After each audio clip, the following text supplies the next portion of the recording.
May we have the next question from the gent side in the rear? This is Shekhar here.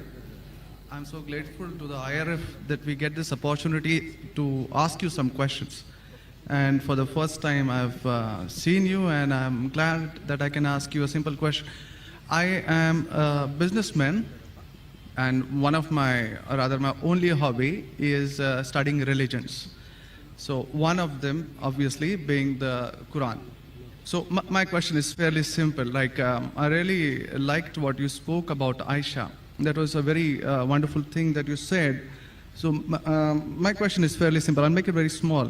But I really hope that I have the opportunity to cross-question you after you answer me on your answer. Thank you. So we see in Muslim, book number 4, number 2127, wherein it says, a part of it that is, he stuck me, Aisha, on the chest, which caused me pain. Further down, if you look at Mishkat al-Masabi, volume 2, page number 690, repeated again in Muslim book number 9, number 3506, a part of it, I'll just get to the point, wherein Umar is trying to say to the Prophet, or rather trying to make him laugh. He says, Messenger of God, I wish you had seen the daughter of Kharija, where she asked me for extra money, and I got up and slapped her on the neck.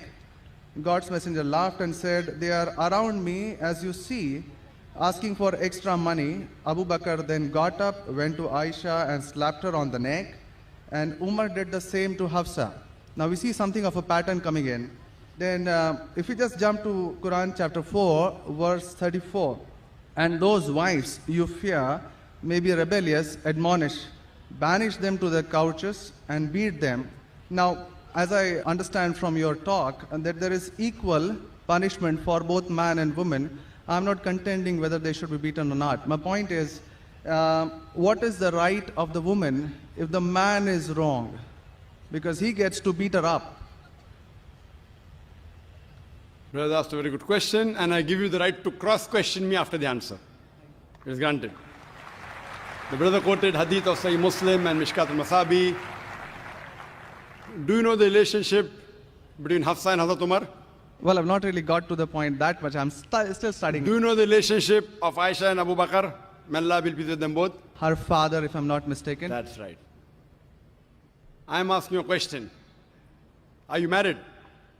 Yes. Yes. Do you have a daughter? 2 of them. 2 of them, fine. I get to go to heaven. Sorry? I get to go to heaven. No. If you bring them up correctly, I remember with that. love and compassion, then you'll go to heaven, otherwise not. But, just kidding. But that is only righteous deed. Without iman, you can't enter Jannah.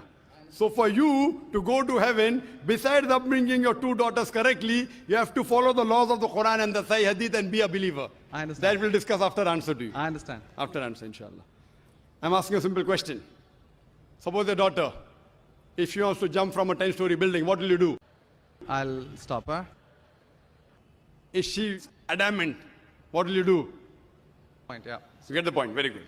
If she wants to jump, no, I want to go. I want to fly like Superman.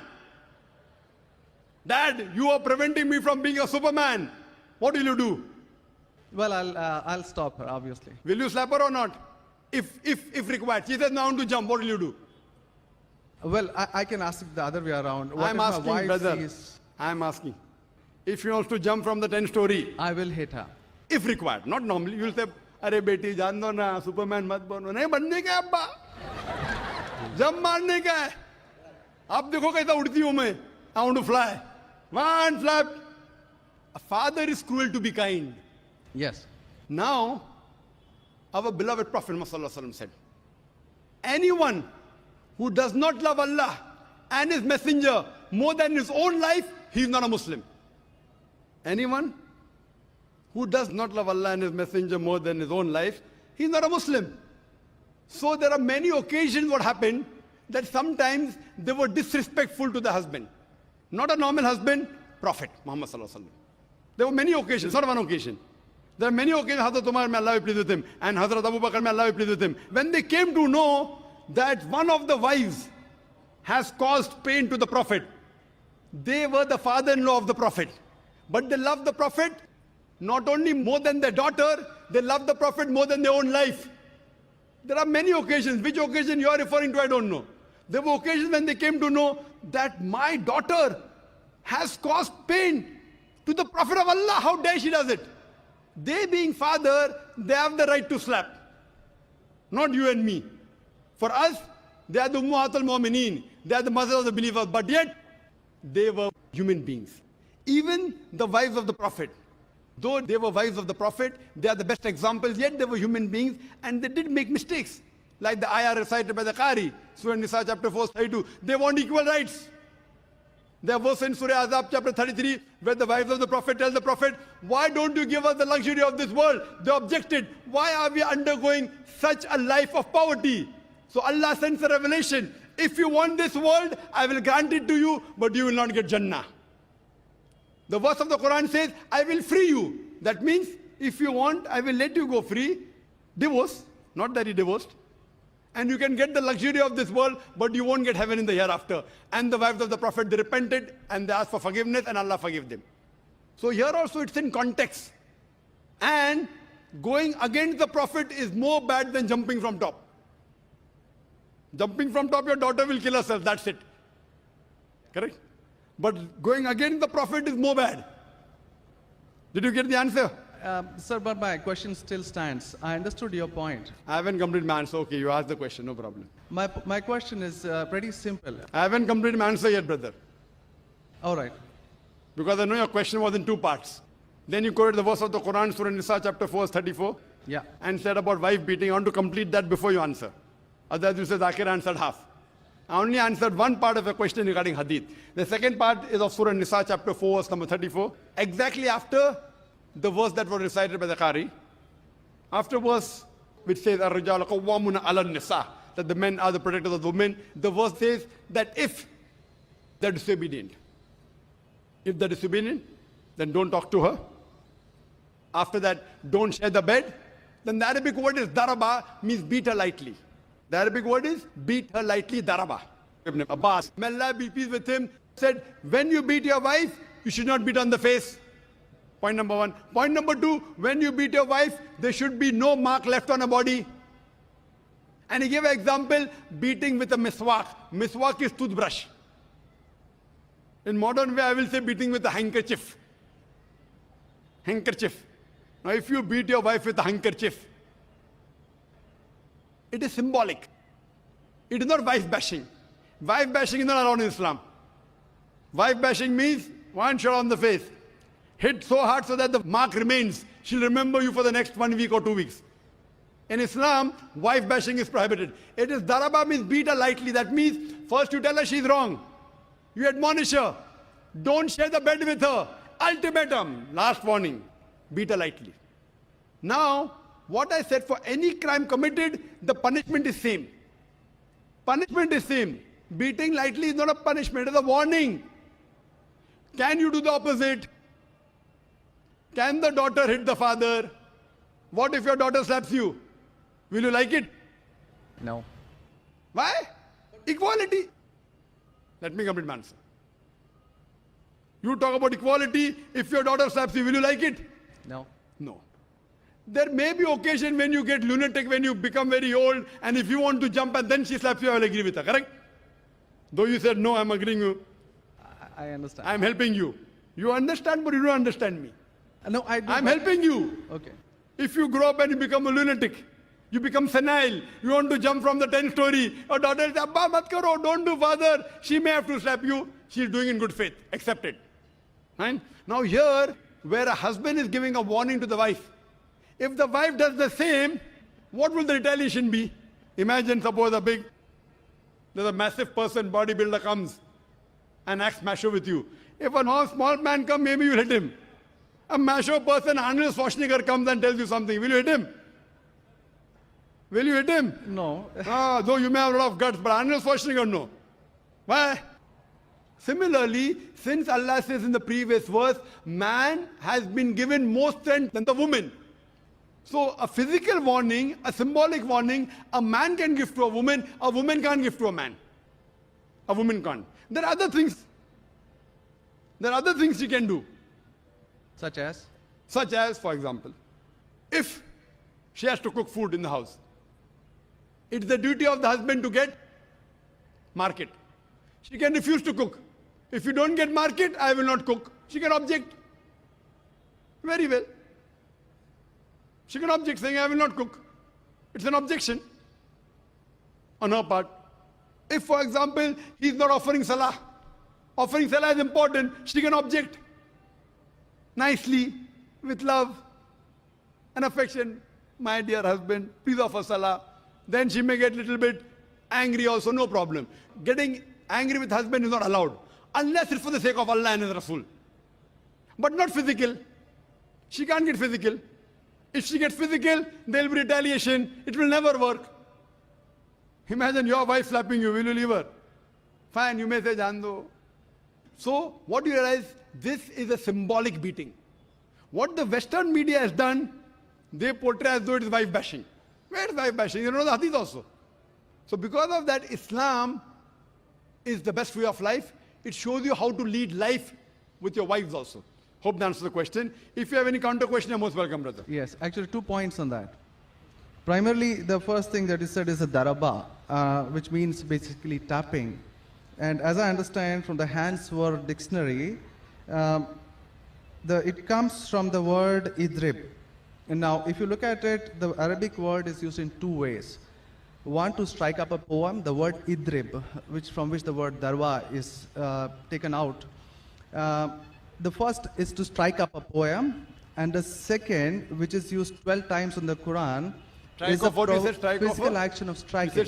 Strike off? Strike up a poem, or strike up a poem. Strike up a poem, metaphorically. Second part is the physical action of striking. It's used again in Surah 8:12, wherein it about an angel strike off their heads, strike off the very tips of their fingers. The same word is used. So how can the same word be interpreted there as lightly, but here as very good question. The second part. Very good question. Very good question. The second part is that if we come back to Sahih Bukhari, volume 7, number 715, again, the respectable, I truly mean that, respectable woman Aisha, a great scholar, I read about her, narrated, Aisha said that a lady came wearing a green veil and complained to her, that is Aisha, and showed her a green spot on her skin caused by beating. It was the habit at that time for women to support each other, means when they get beaten up, so you support each other. So when Allah's messenger came, Aisha said, I have not seen any woman suffering as much as a believing woman. Look, her skin is greener than her clothes. That was my second part. As for second part, I'll answer first, and first part, I'll answer second. No problem. She's complaining to the Prophet that somebody has done injustice to her. It doesn't end saying the Prophet agreed with it. If someone has done injustice, if we read ahead in some other hadith, the Prophet may have done justice to her. It doesn't say that someone beat her and the Prophet agreed with it. Correct? She's just reporting that maybe there is injustice done to a woman. That's it. The moment she's complaining means she's disagreeing with it. She didn't say, Prophet, I heard a very good thing I saw, that the woman was beaten up. The moment she's complaining means the wife, Hazrat Aisha, may Allah be pleased with her, disapproved of it. So the lesson we get from this is, no one should beat the woman such a way that she becomes green. But sir, see, the exact statements he makes is that I have not seen any woman, that's Aisha herself, it's not my interpretation, I have not seen any woman suffering as much as the believing woman. So we see at the time of Muhammad that women were really in very, very bad shape, even though... You know there are hadiths saying, I have not seen a person, a believing person like Hazrat Bilal suffering. What was he suffering from? His master tortured him and said, don't say there's one God and I will leave you. Hazrat Bilal, may Allah be pleased with him, on the death stone, he's agreed to die. He will say, I will not denounce Allah.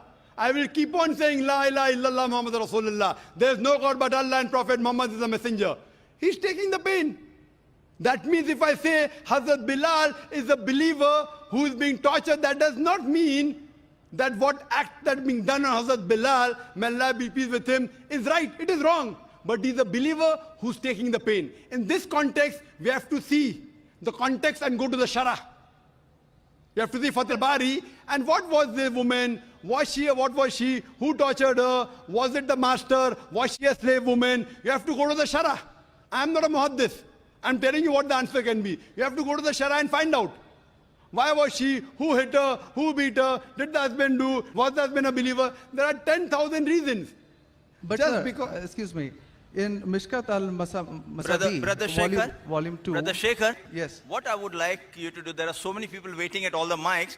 Precisely, concisely, I would like you to put your question in a few words and then close. Because you've got such a big sheaf of papers, there are many people I see waiting with small slips just or one something. question. So we cannot allow this whole thing to go on. This is not a debate session. It's a question and Brother. answer session. I want you to put your question in the next 4 sentences. Let Dr. Zakir answer so that all the many ladies standing there here also get a chance. We have exactly 1 hour, 12 minutes left. We have very occupied sorry 20 for that. minutes already. Brother, initially you asked 2 questions and answered. You said, I want a counter. What counter you gave? In the counter, you're asking 1 more question. I don't mind answering your 100 questions, but in this rule, 1 question at a time, go behind the queue, no problem. You asked 2 questions, give the answer. You said, I want a counter question. With the counter question, you're asking 1 more question. So, I'm very kind, I don't mind. I would love. After finishing, you can come in the cabin. And inshallah, I will answer all your questions. I want to ask you, after I answer your question, what will you do? Will you believe in the religion Hazrat Aisha believed? Yes or no?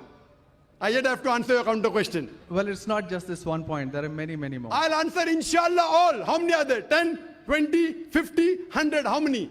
Well, we can sit on that. How many approximately?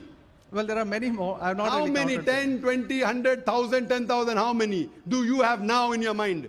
Well, I do have. How many? 10, 20, 30? How many?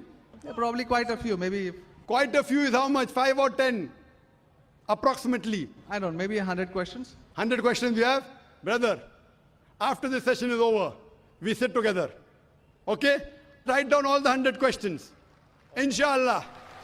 Inshallah. I will try and answer everyone. Okay? I request you, we'll spend the full night together. I don't mind, because you are a seeker of truth. And I'm also a seeker of truth, and my job is to try and clarify the truth. Not that I'm a scholar. I will try and answer all your 100 questions. But I doubt whether you'll be able to write 100 questions. I doubt. Coming to your main counter question, brother. That will be basic counter question. Counter question of yours is that daraba has got 2 meanings. One is strike off the head. You ask me then, how do you come to know which is correct? Correct? Exactly. In the counter question, don't ask 1 more question. That means you're breaking the rule. Sir, I'm just refuting what you said. Not refuting. See, you asked a counter question. Counter question was of daraba has got meaning of striking. That is the counter question. In that counter question, you asked 1 more question. You can't ask 1 more question in a counter question. You can ask 1 counter question, but that was a fresh question that you asked. Now coming to your question of daraba. You said striking, I agree with you. How do you come to know one time it is lightly beating, one time it is striking of the head? You know the verse in the Quran is there, in Surah Maryam, chapter 19, verse number 47. Mary, may Allah be pleased with her, she says, when Archangel Gabriel says that you shall have a son. So she says, how shall I have a son when no man has touched me? How shall I have a son when no man has touched me? Now if you go to the Lugha, your hands wear dictionary, all lanes, I believe you read many dictionaries, all this you can get on the internet. It's not difficult. You go on the internet and type, you'll get 100 questions against Islam. Not 100, you get 1,000. Very easy. Not that a person has done research. If you had done research, you'd have come to know who was whose father and who was whose husband and mother, everything. But you go on the internet, you get this very easy. Now, the Arabic word masa has got 2 meanings. Physical touch, it means sexual touch. So when Mary, may Allah be pleased with her, she says, how shall I have a son when no man has touched me? It is understood. It is not physical touch, it is sexual touch. Correct? Yes. Similarly, there are several verses in the Quran. Now, when there are 2, 3 meanings, even both can be correct or one can be correct. To have more details, you go to the Hadith. Hadith is the commentary of the verse of the Quran. Correct? Maybe the same word has got two meanings. In that verse, it means meaning number one. In the second verse, it meaning number two. Hadith is the commentary. So when we go to the hadith of this Surah Nisa, chapter 4, verse 34, talking about daraba, there the Prophet said, do not beat on the face. Do not leave a mark. Beat like a toothbrush. I gave the answer, but you were so much concentrating on the notes you have that you forgot my answer. If you have heard my answer, that if there are 2-3 meanings, all meanings may not be right. Maybe one is right, maybe two are right, maybe all three are right. Therefore, you have to go back to the Prophet. The Quran says, Atiullah, Atiur Rasul. Obey Allah and obey the Messenger. So when there are 2-3 meanings, you have to go to the hadith and find out what did the Prophet mean by that word. So there when it says strikes off that, it means strikes off. Here it means strike lightly. So therefore, if you know the supplement to the commentary of the Quran, it's the hadith. Without the authentic hadith, you cannot understand Islam. So a prophet said, it means beat lightly, like beating with a toothbrush, don't beat on the face, don't leave a mark on the body. So these are the guidance given by Rasul. Therefore, it is obligatory that besides the Quran, you have to follow the authentic hadith. Hope that answers the question, and inshallah, I'll wait for you after 10 o'clock in the speaker's lounge, inshallah. Yes, Brother Shekhar? Thank you. And since you have 2 daughters, you said you have 2 daughters and you want, sorry? And one son. The son, there's no hadith saying the son will take you to Jannah here. Yeah. If he becomes the pious son, and if he prays for you, inshallah, he will be a path to Jannah. What I want to see to it that besides good deeds, you even have faith. Faith is one of the important criteria to go to Jannah. And since you have an urge to go to Jannah, to paradise, inshallah, I pray to Allah subhanahu wa ta'ala, may He make me the zarya, the pathway to take you to Jannah, inshallah. Yes, sister.